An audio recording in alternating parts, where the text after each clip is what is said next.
Welcome back to Spider-Man Age of Time. Oh boy, this is where the fun begins. Yeah, again, the reason why I did that mini rant explanation at the end of the previous part is because I don't want to spend the entire game mentioning, no, this is not how it's supposed to work, because take that, refer to that, basically. It's like a cliff note on a Wikipedia page. Refer to note number 1. Anyway, let's move on. Time for more of this epic indoor quest. I just exited the room, for fuck's sake. But yeah, there's Anti-Venom, voiced by Steve Blum, like I mentioned. Okay, time to explain a bit, because Dark Lord Jado explains also in his review of the game. Oh shit. Anti-Venom was just sorta kinda released around the time this game was made. Oh yeah, that's another thing. One way that the game makes you forced into making, these beat 'em up section is to have the doors locked by keys, and you have to defeat specific enemies at the very least to unlock them. So you can't even cheese through any horde mode potentially.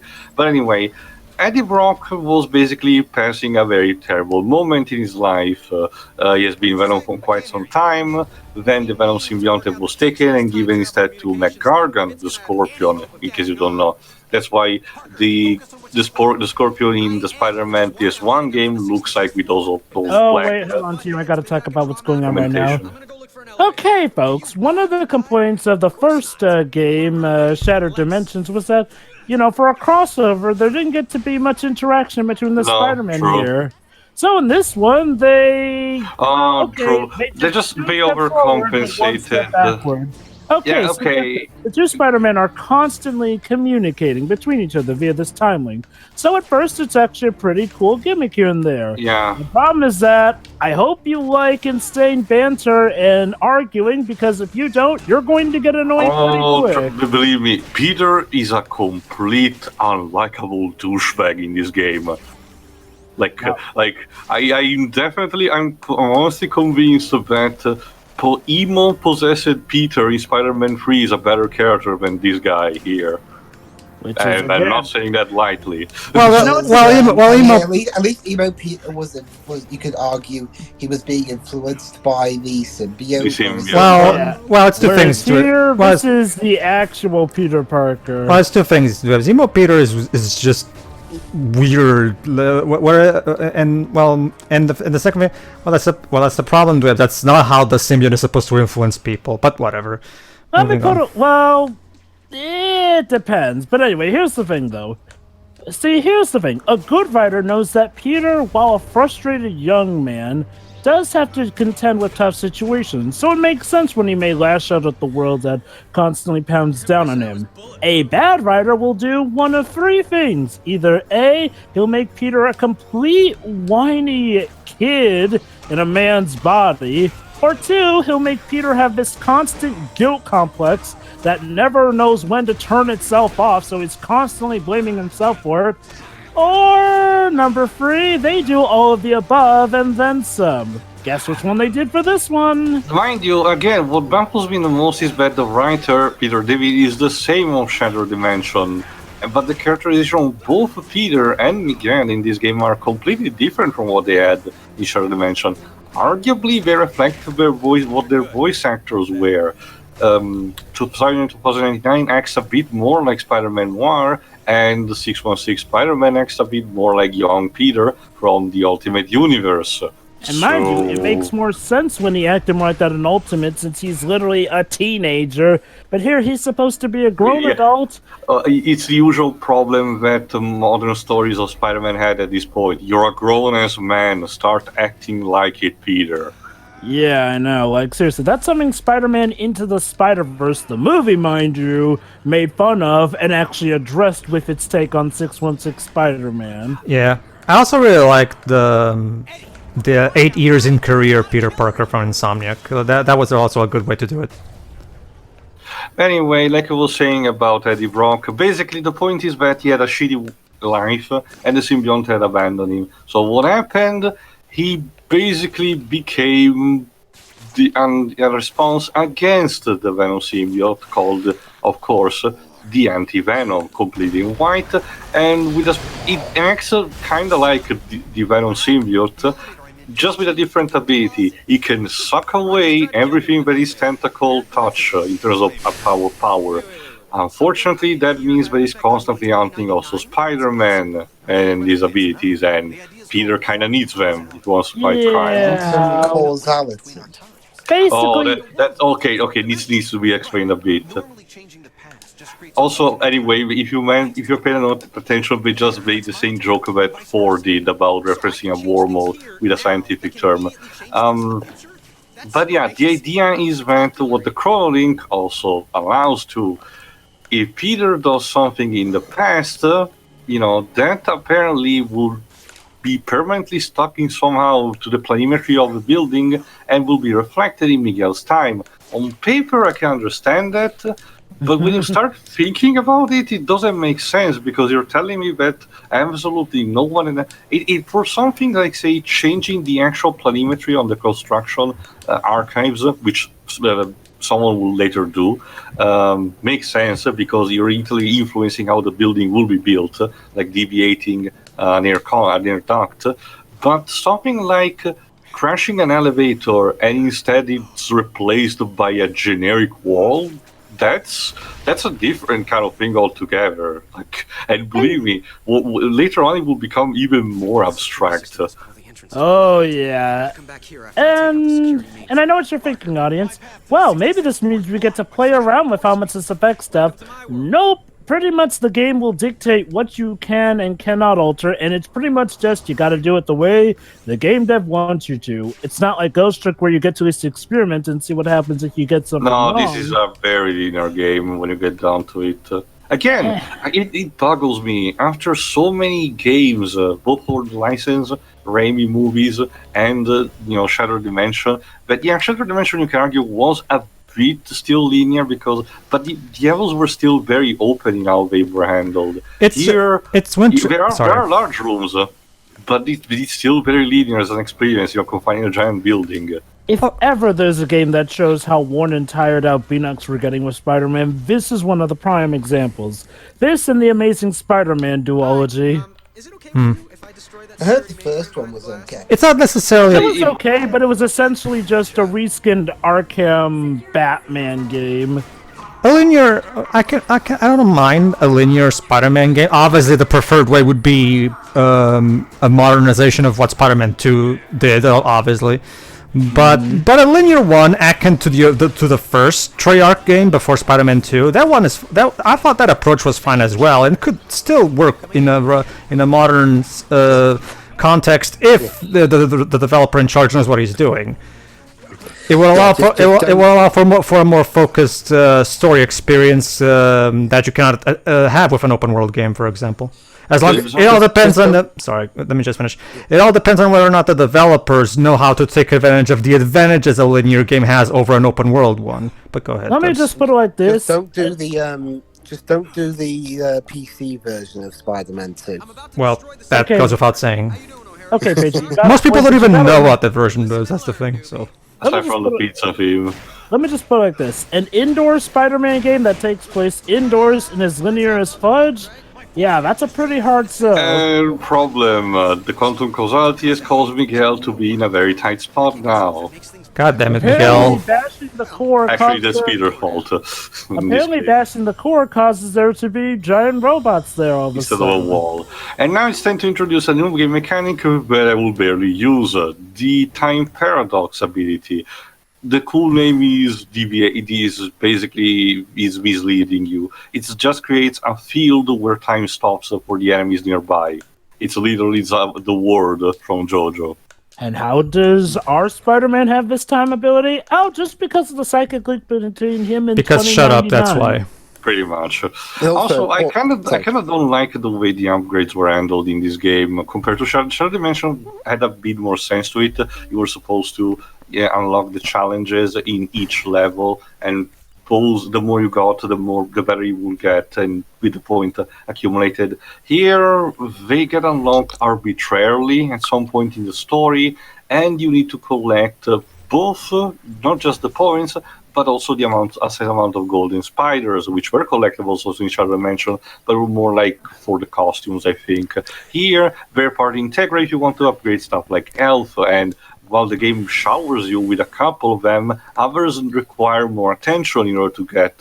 So an inexperienced player may find himself, disadvantaged on the long run. Yes, Also, when you're talking about, it makes perfect sense, what you're doing here, create something weird in the future. I remember quite clearly that Professor Layton in The Lost Future, that part of the storyline where when Layton solves the mystery in past London, in future London, it causes the whole city and its citizens to turn into weird giant mechanoids that would try and flatten the crew. Dwebs, I think you're talking about your personal rewrite of that game, not the actual game itself. Although, to be fair, I wouldn't be surprised if a Layton plot went there.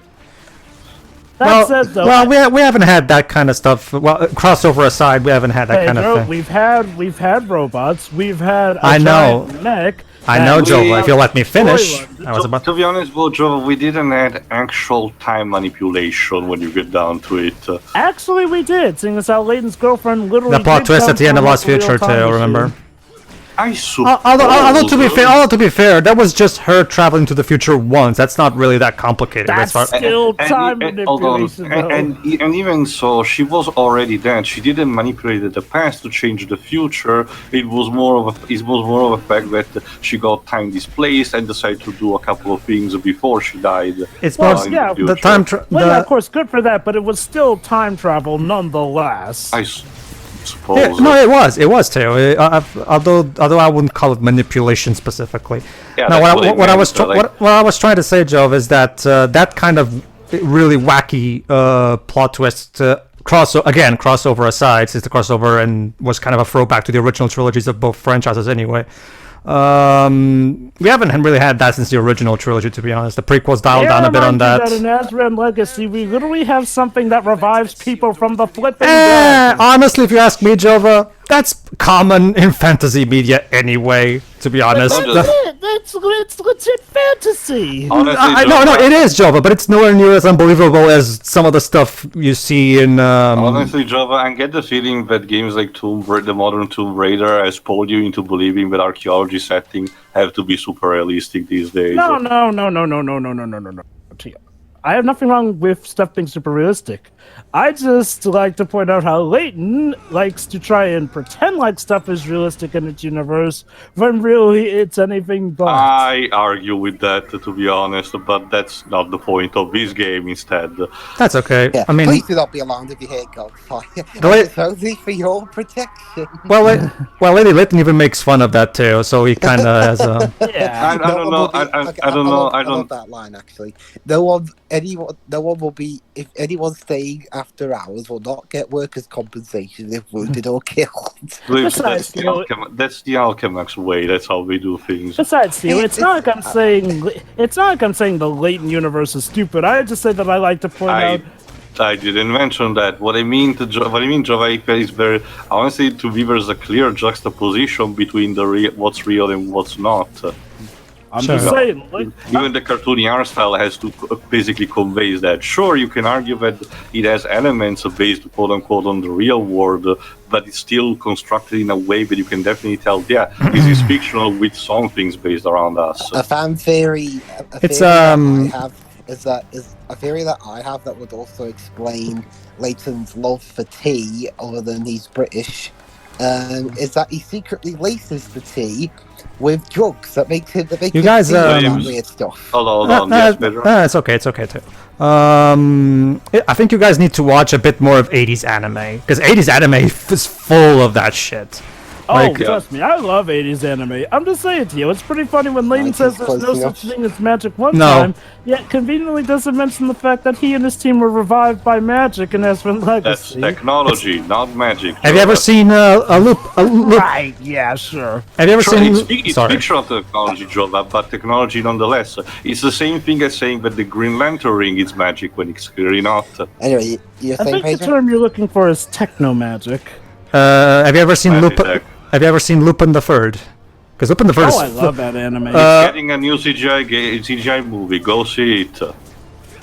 Can we see it? Is it even it's not coming been out shown in a around place here. that's not I in think Japan? Fun fact. it has a limited theater release. Fun fact: one of the Lupin movies was the first Hayao Miyazaki directed movie, The Castle of Cagliostro.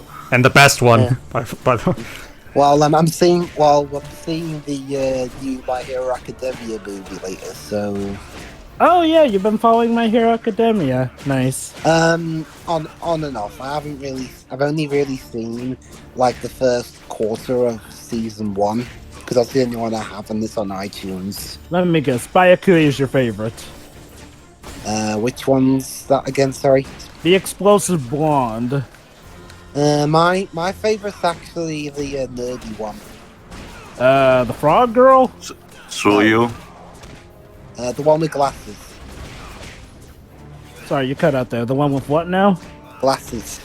The Which protagonist. one? There's so Neko. many ones with glasses. The one that hangs around the main character the most. well, look at it this way, Jova. At least in Azran Legacy, there's an explanation with the Azran technology stuff, whereas in Swan Princess, just killing Rothbard revives Odette for no reason. Oh, I'll yeah, have to- absolutely. I'll have to look it up. You go on while I look it up, and then I'll say if I got the name correct. So, yeah, I might as well bring up one of the elephants in the room here. The combat does not take long to get old in this game, I'm afraid. I agree. It's an unfortunate problem. It's Most of the interesting. combat- there is a clear variety of enemy types. Most of them are, as you can see, are the books, but the tools that they carry are what makes them different. Some have these sonic guns with a shield, meaning that you need to get behind them. And if you get invested by the blast, your HUD goes completely fucked up. Others have batons, others have, gauntlets, stuff like that. There is variety, but it's Spider-Man who lacks most of the tools. Allow me a few comparisons Tenure, here.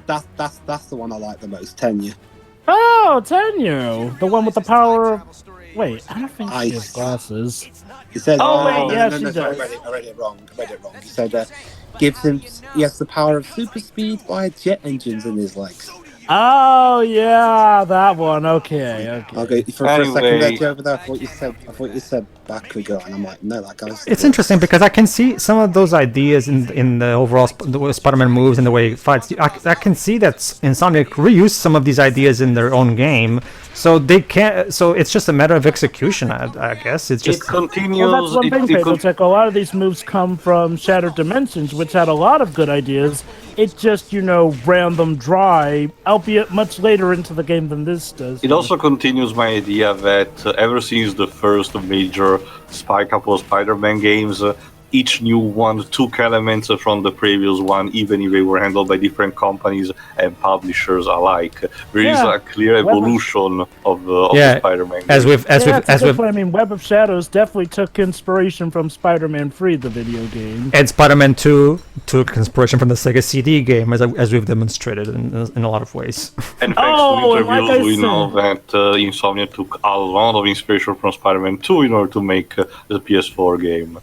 And thank goodness for that. So, as you can because it turned imagine, out all the more greater for process it. after process. So yeah, this was made in 2011. Spider-Man was in an interesting way. Was this comic around book Spider wise. Island, I think? Because Yes, Spider Island. This was actually around the time when Peter and Mary Jane sorta got back. Kinda, not entirely, not as much as they are. I forgot, Joe. Was Spider Island before or after Fear itself? I don't remember. I'm thinking Because that was one thing that after I Fear itself. distinctly remember is that Squirrel Girl helps him. Oh yeah, But, okay. But It was definitely it was around the time she was the babysitter for Luke Cage and Jessica Jones' daughter. Okay, I'm pretty sure that the Spider Island was after Fear itself. Basically, for those who don't know, Spider Island was essentially about an old girlfriend of Captain America's who happened to be in this super soldier program that involves spiders, turning all of Manhattan into spiders, including all the Marvel superheroes and whatnot. Now, essentially, the way it worked out was that at first everyone got powers akin to Spider-Man. So it's out fine and well until they all mutated into giant spiders, including his, at the time, girlfriend, Carly Cooper, which is a Ugh. whole nother bag of worms, but I'm not going to go there. Also, Apparently this got a 3DS version. So Yes. anyway, a lot of people were turning into spiders, except for Mary Jane, who didn't develop powers. The reason for that was because she had, well, in something that was the opposite of spider rain, because she and Peter had sex, she had developed something of a spider immunity to the spider virus and all that jazz. Because that makes sense. Actually, it does in context. The twist was that the Jackal was also behind this. Yes, they couldn't just keep But, themselves away but- from the Clone Saga. But Jova, what about that also wonderful storyline from the animated series, where it turns out little did Peter know that the Mary Jane he married was actually a water clone made from from. Okay. Now that was actually a pretty good twist, although it is pretty screwed up in the head when you actually think about that. Holy cow! All right. Well, time it's for a the quantum Spider-Man. It's Spider-Man, so. I just want to remind you, though, we would have gotten that or sixth season, whatever. We would have gotten the next season from Spider-Man the Animated Series that would have wrapped things up if it weren't for Avia Rod botching things up. Okay, time for the quantum causality to take full force, because now, as you can see, Miguel is in a very disadvantageous position. So unless you manage to, destroy, Peter has to destroy parts of the programmed Sentinel robot.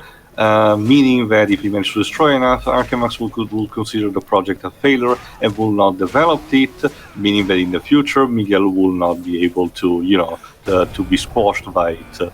Okay, can I talk about how hard to buy this is? So you're telling me that having someone blatantly Well, Jova, you will see as soon as I'm done what Archemax decides to replace the Sentinel with. I know. I've played the game Which honestly too. makes sense. So, hold on. I'd still say that even with what they show us, it's a bit of a stretch, but I guess I'll wait There you till go. the cutscene to point out why. By destroying the bigger model means that Archemax will reconfigure it into smaller ones. Small, metal, robotic, killer kittens. No, they're not kittens. What do you think, Shiroi? Get me out of there. Gotta prove the quantum causality. Yes. You were legit silent there, Shi. Shiro is absolutely speechless. But anyway, there you go. But again, good idea on paper with the whole quantum causality and, you having to be put into this dangerous situation. Potentially still not, bad execution. Anyway. Go on, I know Jonah. about the cutscene we get later too, but even still, you gotta admit it's a bit of a stretch that nobody in all that time thought maybe we could make this just a little bit better. I don't know what to tell you, Joe, but maybe they didn't took their lessons from God damn it, I forgot the name. The guy who made the Sentinel robots for the X-Men. But yeah, anyway, 2011 was when things started to seem like they were going on the up and up for Peter Parker. Little did we know that Marvel was planning to kill him a year later. Yeah. Because thanks to our old good pal Dean Slott. Hey, I have an idea. Let's have Doc Ock being bedridden and almost to die, only to pull a switcheroo with the body of Peter Parker and now inhabited it. And after That's Peter what our died, comic reader want to read. and mind you, no one except Carly Cooper was apparently able to figure out that Peter was acting okay, a bit different. It took a while, Jova, but the first, aside from Carly, the first two who started suspecting, oddly enough, was Spider-Man 2099. Due to an event, Miguel was trapped in the 616 universe, and he had to cooperate for a while with Doc Peter, as it was called back then. And he immediately started understanding that something was not right.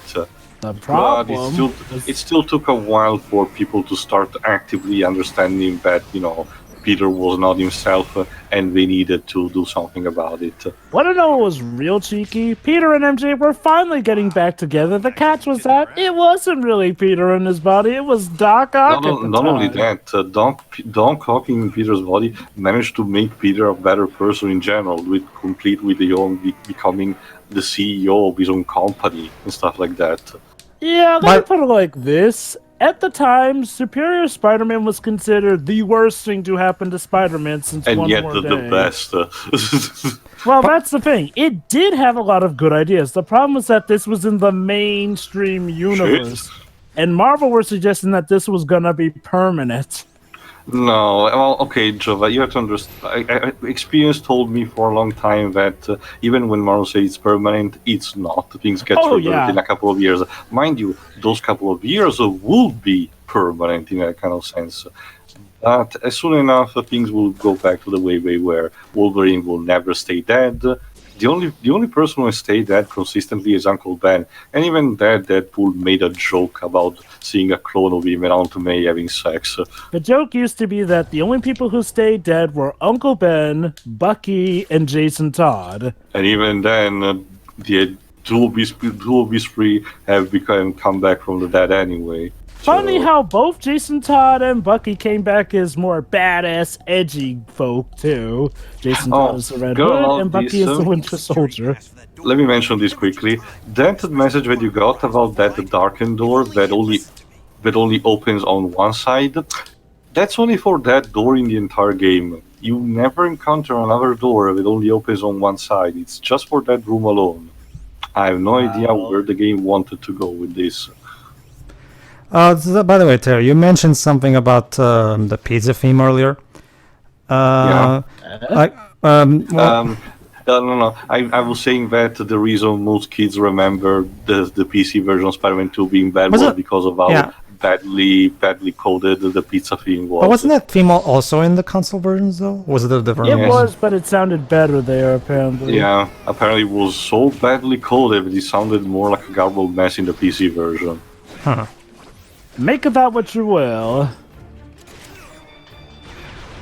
I wasn't aware that there was this big thing about the PC version of the theme. Wait, you didn't know about how infamous the PC version of Spider-Man 2 was? I haven't really cared much to find much about the PC version, to be honest, Joe. It's pretty much, it's like a bad point-and-click adventure game.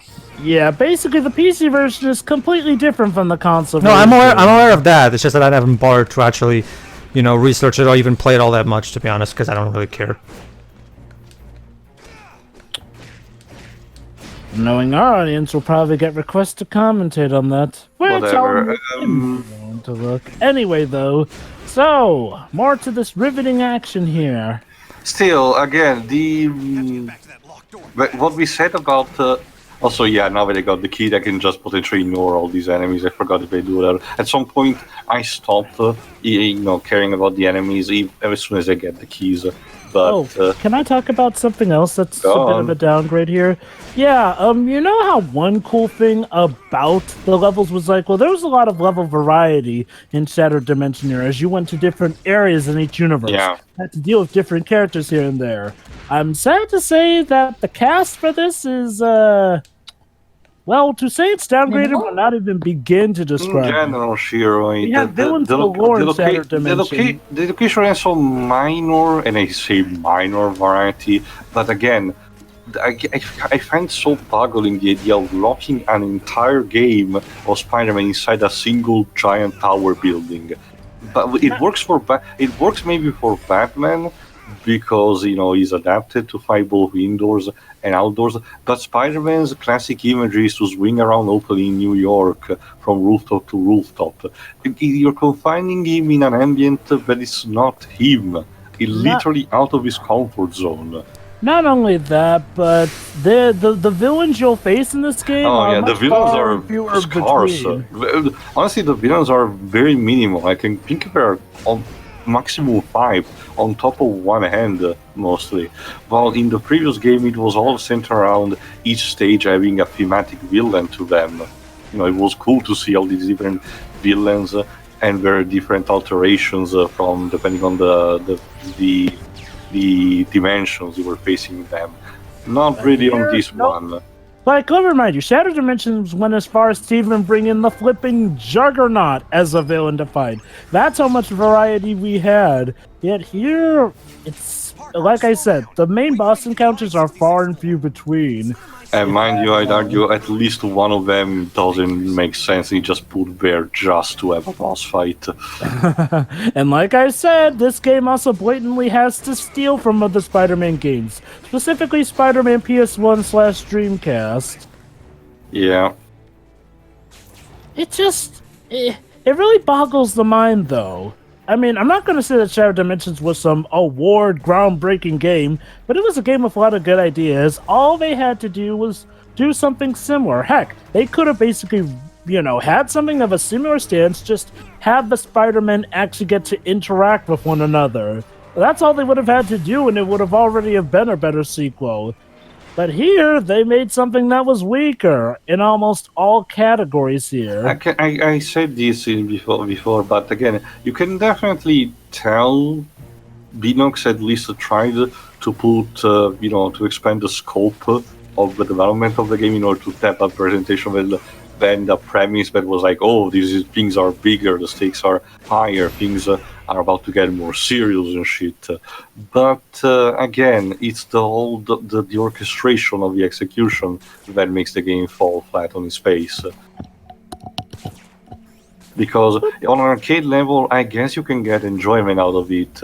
Again, that was the main thing about Shadow Dimension as well. Shadow Dimension had the bonus when it wasn't just on a gameplay level, but also thanks to story and characters.